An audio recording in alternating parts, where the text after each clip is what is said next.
eu sou a Estefânia Antunes, esse é mais um Bússola para Pais e o tema de hoje é bater e apanhar na escola. Eu escolhi esse tema, então esse é um tema que eu não coloquei, não foi sugestão das pessoas, mas eu escolhi esse tema porque como no programa anterior a gente falou sobre bullying, eu achei que era importante a gente focar, aprofundar um pouquinho mais nesse comportamento de bater e apanhar na escola, quando ele aparece numa faixa etária diferente, que costuma aparecer o comportamento de bullying.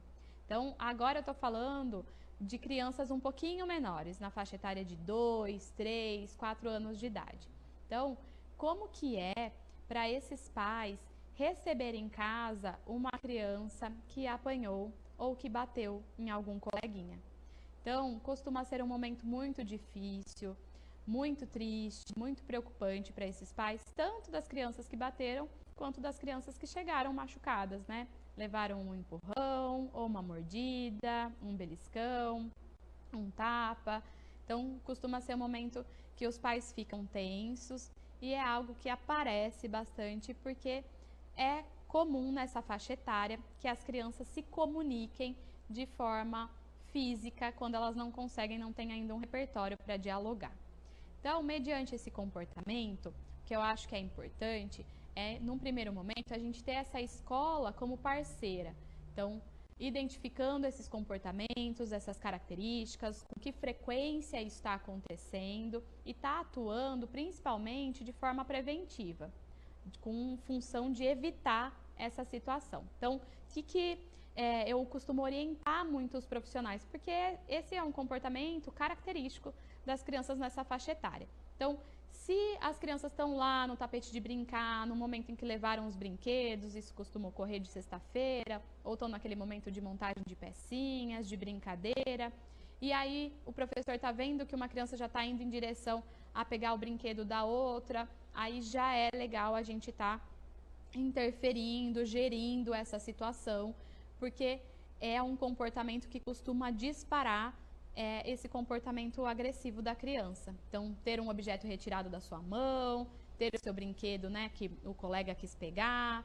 Então, um ponto da gente atuar de forma preventiva e evitativa de um comportamento agressivo das crianças pequenas é a gente estar já olhando quais são as possíveis situações que podem disparar esse comportamento.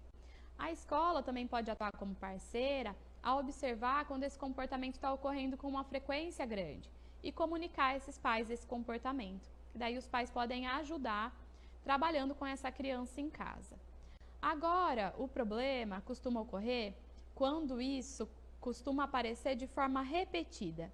Então, quando um determinado coleguinha começa a ter esse comportamento agressivo dia após dia. Então, normalmente os pais da criança ou até, né, os outros pais que estão, né, com os filhos com esse coleguinha, costumam ser mais tolerantes e compreensivos numa primeira, segunda vez, e quando isso já ocorre de uma maneira mais frequente, uma terceira, quarta, quinta vez de comportamentos semelhantes, os pais já começam a ficar mais tensos e preocupados.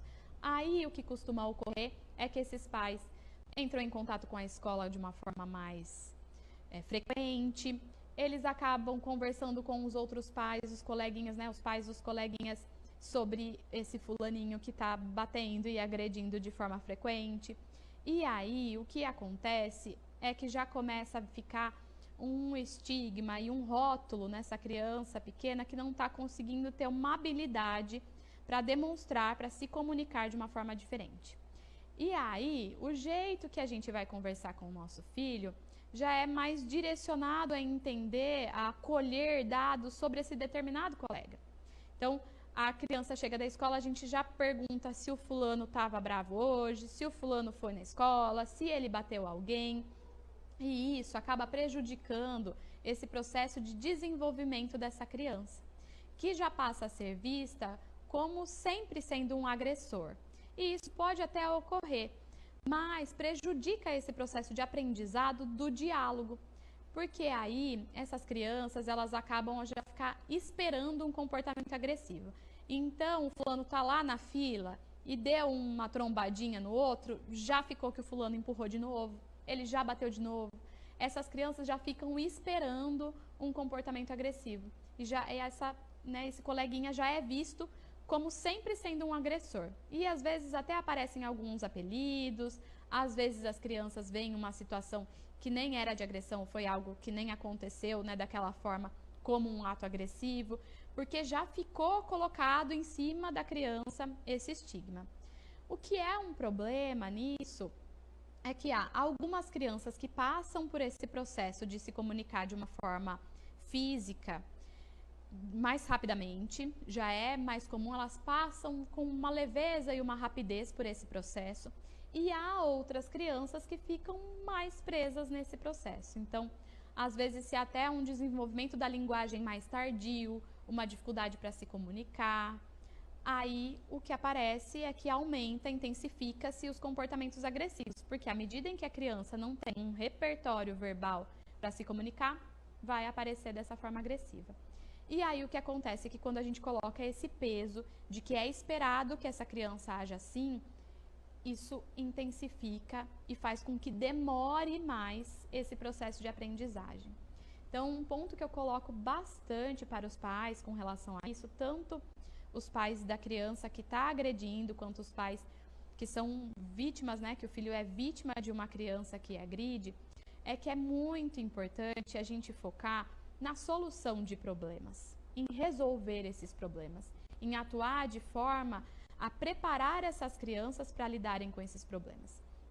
Então, o que a gente pode fazer, ao invés, né, de já perguntar para o filho, o fulaninho bateu hoje, a gente pode preparar essa criança para lidar com alguns comportamentos agressivos. E a gente faz isso indicando para a criança como ela pode pedir para que outra criança pare quando ela está fazendo alguma coisa que a gente considera inadequado. Então, se começou a retirar alguma coisa da nossa mão, eu falo, para, eu não gosto disso. Ou quando me empurra, eu chamo a tia para resolver, chamo a professora, chamo algum adulto responsável, né, pela sala de aula, um monitor. Então, o que a gente faz, o que é legal e mais importante é que a gente possa preparar essa criança para lidar com esse comportamento agressivo e não colocar esse rótulo nessa outra criança que está tendo uma dificuldade para passar por essa fase de desenvolvimento e desenvolver um repertório verbal, um diálogo. Então, a gente atua de uma forma muito mais eficaz e saudável para essas crianças fazendo isso. Já os pais que têm os filhos que estão tendo essa dificuldade, talvez, para se comunicar, o que a gente faz é desenvolver essas habilidades em casa e orientar, né, e ser parceira aí da escola para que eles também possam desenvolver isso lá. Então, a gente ensina essa criança a dizer quando ela não gosta de alguma coisa. A gente pede que essa criança comunique o que ela ficou incomodada, o que a deixou irritada ou incomodada, de uma forma verbal. Então, às vezes, esse comportamento das crianças que são agressivas na escola, eles aparecem em casa como choro intenso, birras, se jogar no chão, que tem tudo a função de emitir pedidos. Então, se a gente percebe que o comportamento agressivo tem essa função, que é uma emissão de pedido, eu quero alguma coisa, a gente prepara e desenvolve essa habilidade de diálogo e de emissão de pedidos nessa criança. Também acho que um ponto que é legal a gente ficar atento é que até a faixa etária dos 3 anos de idade, né, acima dos 3 anos de idade, a gente já espera que a criança consiga se comunicar e que outros adultos terceiros, que não de convivência familiar da criança, compreendam o que ela está dizendo. Então, é um ponto importante, né, da fase de desenvolvimento, que a partir dos 3 anos a gente já consiga entender. Se a criança está tendo essa dificuldade, se a gente não entende direito o que ela está dizendo, ou se os professores dizem que não estão entendendo, outros adultos conhecidos, é legal a gente focar aí se há uma necessidade de procurar um fonoaudiólogo para desenvolvimento da linguagem, para avaliação, ou a gente também está atento nos nossos comportamentos. Se a gente está estimulando essa criança para que ela se comunique de forma verbal e não através de choro e birra. Aí, desse jeito, a gente está contribuindo para que esses comportamentos de agressividade não apareçam tanto na escola. Então, eu acho que o ponto principal desse programa é a gente focar e estar muito atento a respeitar o que às vezes é difícil para outra criança fazer. E lembrar que uma criança nessa faixa etária, de 2, 3, 4 anos de idade, é apenas uma criança. Ela não está tendo um comportamento com intenção de machucar. é um comportamento próprio da fase de desenvolvimento. E talvez ela esteja tendo mais dificuldades do que o seu filho para passar por essa situação. Então, respeitar, ser compreensivo e ficar atento com esses rótulos, com esse peso que é colocado nessa criança de que ela é agressiva, é muito importante para que a gente possa ajudar que ela passe por essa fase com mais tranquilidade.